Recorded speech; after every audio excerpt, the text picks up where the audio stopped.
अस्सलाम वालेकुम क्लास। ये इनवेलप वाला लेक्चर हम कर रहे थे तो उसमें थोड़ा सा नेट का इशू आ रहा था, इसको मैं दोबारा करवा देती हूँ। इनवेलप हमने अभी डिफरेंशियल इक्वेशंस पढ़ी थी, पीछे हमने डिफरेंशियल इक्वेशंस पढ़ी हैं इन फॉर्म ऑफ पी, जिसमें हम डेरिवेटिव को यानी जो D Y by D X होता था उसको हम पी से रिप्रेजेंट करते थे। ठीक है, हम D Y by D X को लिखते थे पी के इक्वल, और डी वाई जब पी के इक्वल लिखते थे उसके बाद हमने तीन मेथड पढ़े थे सॉल्यूशन को। पहला हमारे पास था जो सॉल्वेबल होते हैं फॉर पी, जिसमें हम सिंपल पी को फैक्टराइज करके हम पी की वैल्यूज निकाल लेते थे और फिर उन इक्वेशंस को सॉल्व करते थे अलग अलग। ठीक है, उसके बाद दूसरा हमने पढ़ा था y के लिए जो सॉल्वेबल होते हैं, उसमें हम with respect to x derivative ले लेते थे और उसके बाद पूरी की पूरी इक्वेशन हमारे पास कन्वर्ट हो जाती थी p और x में, फिर हम उसको सॉल्व कर देते थे। उसके बाद जो थर्ड टाइप हमने पढ़ी थी कि जो सॉल्वेबल होते हैं फॉर x, उसमें हम क्या करते थे कि हमारे पास हम y के रिस्पेक्ट से डेरिवेटिव ले लेते थे और पूरी की पूरी इक्वेशन हमारे पास y और p में कन्वर्ट हो जाती थी। तो इस तरह से हम ये तीन मेथड लगा के हम नॉन लीनियर इक्वेशंस को जो कि p की फॉर्म में होती हैं उनको हम सॉल्व कर लेते थे। ठीक है, अब हमारे पास नेक्स्ट जो स्टार्ट है वो हमारे पास है इनवेलप। ठीक है, तो इनवेलप की डेफिनेशन यहाँ पे लिखी हुई कि let F of X Y C is equal to 0 be one parametric family of curves. ठीक है, हमारे पास जो सोल्यूशन होते थे वो किस फॉर्म में होते थे? हमारे पास जब सोल्यूशन आते थे तो उसमें एक तो एक्स इन्वॉल्व होता था, डिफरेंशियल इक्वेशन के सॉल्यूशन होते थे, दूसरा हमारे पास कोई y की वैल्यू इन्वॉल्व होती थी और एक हमारे पास आंसर में कांस्टेंट ऑफ इंटीग्रेशन भी शामिल होता था। ठीक है, ये तीन हमारे पास वैल्यूज होती थी। अब ये अगर आप देखें तो ये हमारे पास एक पैरामीट्रिक फैमिली ऑफ कर्व्स है। फैमिली ऑफ कर्व्स इसलिए है कि इसमें मैं c की जगह जब वैल्यू डिफरेंट वैल्यूज पुट करूंगी, जैसे अगर मैं यहाँ पे c की जगह 1 पुट कर दूं तो ये सर्कल ऑफ रेडियस 1 बन जाएगा। ठीक है, ये बन जाएगा हमारे पास circle of radius 1।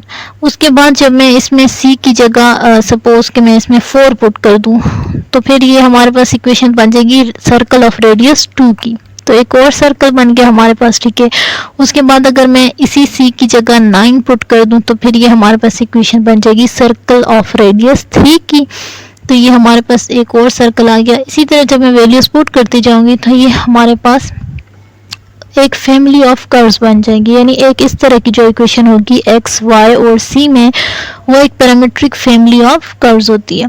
Late f of x, y, c is equals to 0 be a parametric family of curves. Suppose all members of family of curves are drawn for various values of parameter c. ठीक है, हमने क्या किया हुआ है कि हमने different parameters के लिए हम अगर कर्व को ड्रा करें, then the locus of ultimate points of intersection of the neighboring curves is called envelope. ठीक है, तो कह रहे हैं कि जहाँ जहाँ neighboring curves यानी दो कर्व्स आपस में इंटरसेक्ट करते हैं, ठीक है, उन पॉइंट्स को मिलाने से जो कर्व बनती है उसको हम कहेंगे कि ये क्या है? Envelope of the family of curves है। ठीक है, हमारे पास हमने क्या करना है कि जो फैमिली ऑफ कर्व्स है उसको हमने ड्रॉ करना है। उसके बाद जहाँ जहाँ पे वो मीट कर रही हैं उन पॉइंट्स को मिलाने से जो कर्व बनेगी उसको हम कहेंगे कि ये एनवेलप है। यहाँ पे देखें, यहाँ पे कर्व्स ड्रॉ हुई हुई हैं। ये जो फर्स्ट कर्व है इसको उन्होंने कहा हुआ है ए, ये सेकंड इसको इन्होंने कहा हुआ है बी, और ये थर्ड इन्होंने कहा हुआ है कि ये क्या है? हमारे पास सी कर्व है। ये जो ए और बी हैं वो मीट कर रहे हैं पॉइंट पी पे।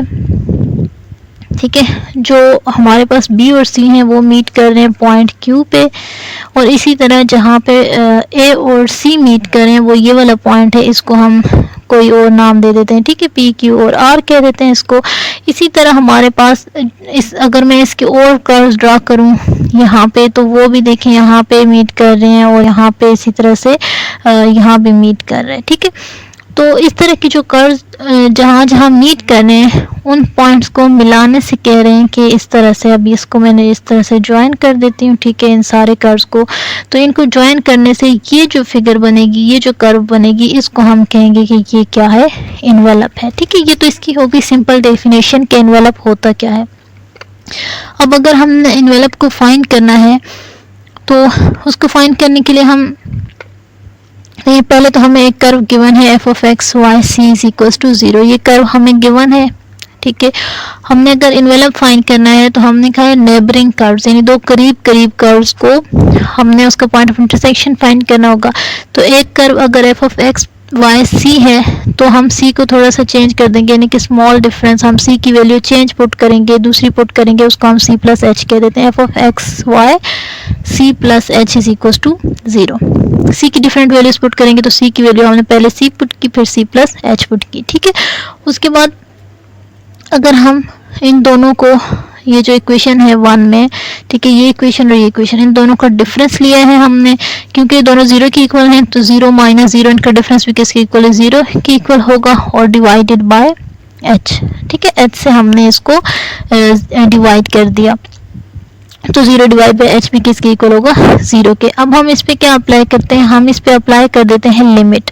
जब हम लिमिट अप्लाई करेंगे, लिमिट हम अप्लाई करेंगे इस पे h अप्रोचेस टू 0, ठीक है। h अप्रोचेस टू लिमिट हमने जब अप्लाई कर दी तो ये आप लोगों को नजर आ रहा है कि ये हमारे पास डेफिनेशन बन गई है किस चीज़ की, डेरिवेटिव की, जो बाय डेफिनेशन होती है ना डेरिवेटिव की, वो वाली बन गई है। ये डेरिवेटिव की डेफिनेशन बन गई है, और यहाँ पे डेरिवेटिव किसके रिस्पेक्ट से लिया जा रहा है, क्योंकि चेंज सी में आ रहा है ना, सी प्लस एच है यहाँ पे और यहाँ पे सी है, तो इसका मतलब है कि डेरिवेटिव जो है वो विद रिस्पेक्ट टू सी है। तो इसको हम लिख सकते हैं F C X Y C is equal to 0। ये जो स्मॉल सी है नीचे, ये डेरिवेटिव को रिप्रेजेंट कर रहा है, ठीक है। ये वाला जो सी है ना, ये इसका मतलब है derivative of F with respect to C. तो ये हमारे पास दूसरी इक्वेशन आ गई है, ठीक है। इसको इन्होंने 3 कहा हुआ है। जो पहली इक्वेशन थी वो हमारे पास थी एफ ऑफ एक्स वाई और सी, ये हमारे पास जो है वो एक इक्वेशन है, ठीक है। तो यहाँ से हमारे पास ये जो दो इक्वेशंस आ जाएंगी, एक तो वही कर्व, ठीक है, जो पहले से हमारे पास मौजूद है, और दूसरी कर्व हमारे पास जो सी के रिस्पेक्ट से डेरिवेटिव लेने से आएगी। इन दोनों कर्व्स में से हमने क्या करना है, सी को एलिमिनेट करना है, ठीक है। वो आगे हम क्वेश्चन में देखेंगे हमने किस तरह से एलिमिनेट करना है। If we eliminate C from 3 and 4, we obtain an equation of envelope. हमारे पास अगर हम एलिमिनेट कर दें तो हमारे पास इक्वेशन ऑफ envelope आ जाएगी, और जो हमारे पास इक्वेशन बनेगी उसको हम C डिस्क्रिमिनेंट कहेंगे, ठीक है। इक्वेशन ऑफ envelope आ जाएगी और उस इक्वेशन को हम C discriminant of the family कहेंगे, ठीक है। अब ये हमारे पास इसकी एक एग्जांपल भी है, द फैमिली ऑफ पैराबोलास। ये हमें एक इक्वेशन गिवन है x माइनस सी का whole square minus 2y is equal to 0, और इन्होंने कहा हुआ है कि x इसका एनवेलप जो है has x axis as its envelope. इसका एनवेलप हमारे पास x एक्सिस के इक्वल होगा। एनवेलप फाइंड करने के लिए हम क्या करेंगे, एक तो इक्वेशन हमारे पास यही बन जाएगी, ठीक है। इसको हम कह देते हैं कि ये हमारी इक्वेशन नंबर 1 है। उसके बाद हमने कहा था कि हम सी के रिस्पेक्ट से डेरिवेटिव लेंगे, तो आप लोगों ने सेकंड स्टेप में क्या करना है, differentiating with respect to X लिख लेना है, ठीक है। Differentiating with respect to X वो आप लोगों ने लिख लेना है, with respect to C, differentiating with respect to C. और जब सी के रिस्पेक्ट डेरिवेटिव लेंगे तो इक्वेशन क्या बनेगी हमारे पास, 2 इंटू एक्स माइनस सी, और क्योंकि 2y जो है वो कांस्टेंट होगा डेरिवेटिव के रिस्पेक्ट से, तो ये हमारे पास हो जाएगा 0, ठीक है। तो ये 2 दूसरी तरफ डिवाइड जाके हम लिख सकते हैं x minus C is equal to 0। ये इक्वेशन हमारे पास बन जाएगी। इसको मैं कह देती हूँ कि ये हमारी इक्वेशन नंबर 2 है, और इस इक्वेशन नंबर 2 से जो x माइनस सी की वैल्यू है ये मैं पुट कर देती हूँ इक्वेशन नंबर 1 में। जब इक्वेशन नंबर 1 में मैं यहाँ पे x माइनस सी की जगह 0 पुट करूँगी तो इक्वेशन बन जाएगी 0 minus 2y is equal to 0, और यहाँ से हमारे पास ये जो 2 है माइनस 2 है दूसरी तरफ 0 से डिवाइड होके हमारे पास इक्वेशन बन जाएगी y इज इक्वल टू 0, और y इज इक्वल टू 0 हम कौन सी लाइन पे होते हैं, y हमारे पास x एक्सिस पे 0 होते हैं। इसको हम, ये जो लाइन है इसको हम y इज इक्वल टू 0 भी कह सकते हैं और x एक्सिस भी कह सकते हैं, यानी कि जो हमारे पास इन्वेलप की इक्वेशन आई है वो क्या आई है हमारे पास y इज इक्वल टू 0 जो कि होता है x एक्सिस, ठीक है।